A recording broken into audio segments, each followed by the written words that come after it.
Assalamu alaikum. Today I'm going to discuss that what is opportunity cost and sunk cost, and I'll try my best to clear your concepts regarding my topic. So let's start without wasting time.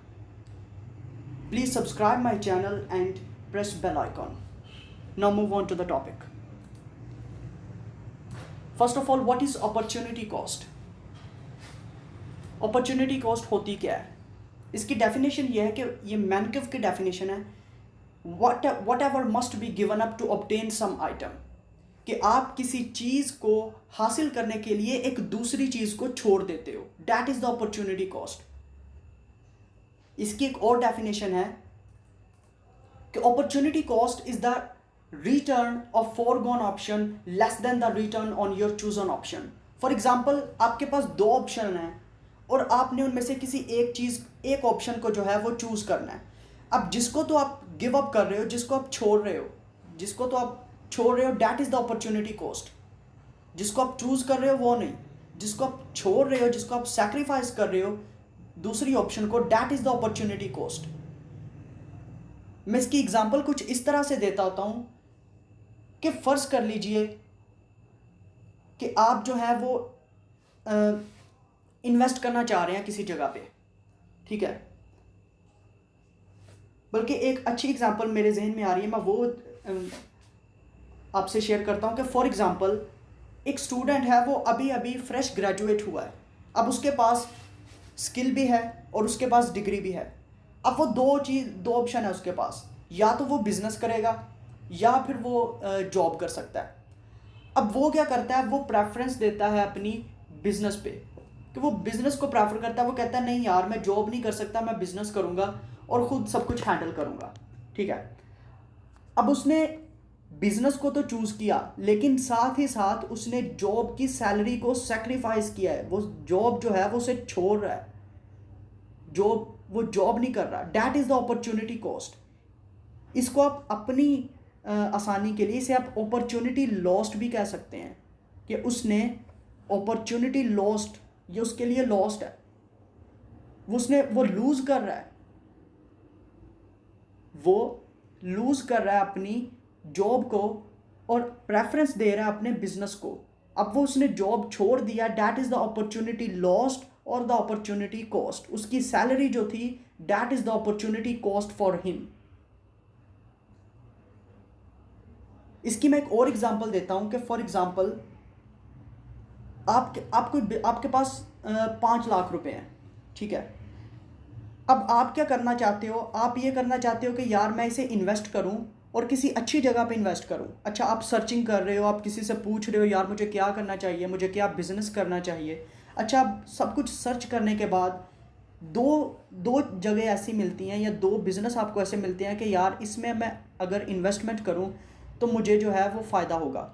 एक में आपको 50% profit मिल रहा है, जबकि दूसरा जो option है उस पर आपको 100% प्रॉफिट मिल रहा है। लेकिन उनकी एक शर्त भी है।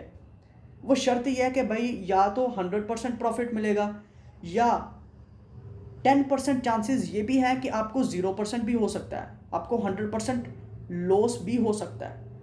आप अब क्या करते हो, आप अपने आप को सेव करने के लिए आप उस 50% वाले ऑप्शन पे चले जाते हो।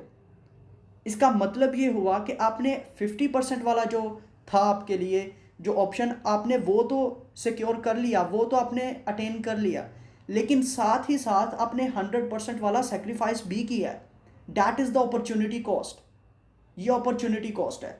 अच्छा, opportunity cost can never be zero, as there will be times when our opportunity cost can not really be expressed in terms of money, but the cost is still there।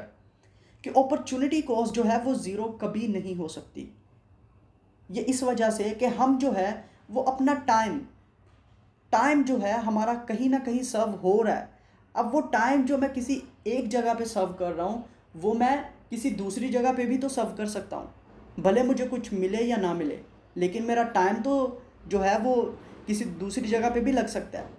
तो time जो है ये कभी ये भी आपके opportunity cost में include होता है बल्कि। सो अपॉर्चुनिटी कॉस्ट जो है ये ज़ीरो कभी नहीं होती।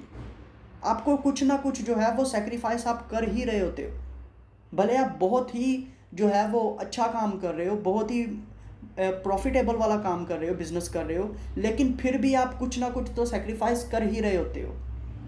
तो अपॉर्चुनिटी कॉस्ट जो है वो ज़ीरो कभी नहीं हो सकती। ये MCQs भी इस पे बनता है, अक्सर मैंने देखा भी है कि अपॉर्चुनिटी कॉस्ट ज़ीरो होती है। ये ऑप्शन भी आता है या ट्रू फॉल्स भी हो सकते हैं कि अपॉर्चुनिटी कॉस्ट ज़ीरो कभी नहीं हो सकती।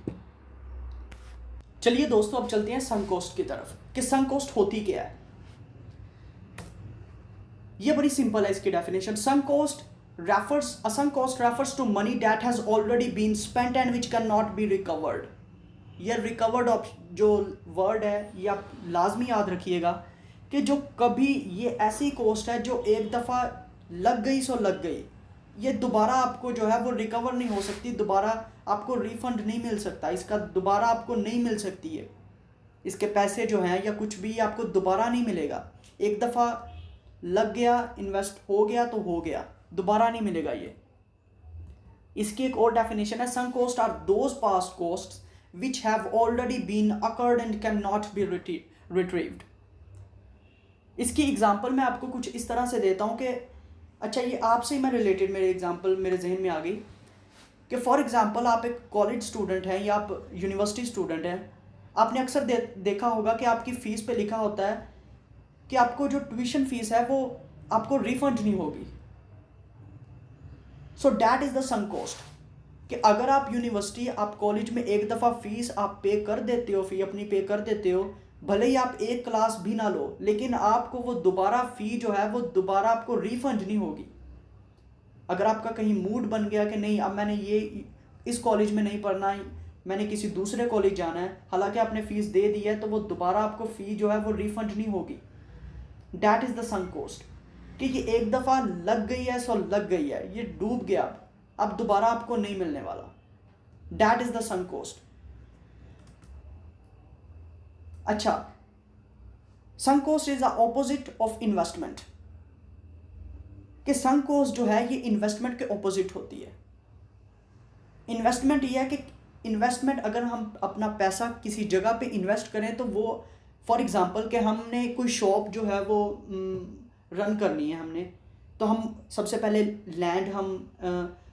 लैंड जो है वो बाय करते हैं। उसके बाद हम जो भी अपनी शॉप जिस टाइप की हमने शॉप जो है वो चलानी है, हम उसका सामान वगैरह वो लेके आते हैं। अब हम सब कुछ ले आए, अब हमारा मूड बनता है कि नहीं यार अब मैंने जो है वो मेरा दिल नहीं कर रहा, मैंने किसी और जगह पे करना है, इन्वेस्ट करना है।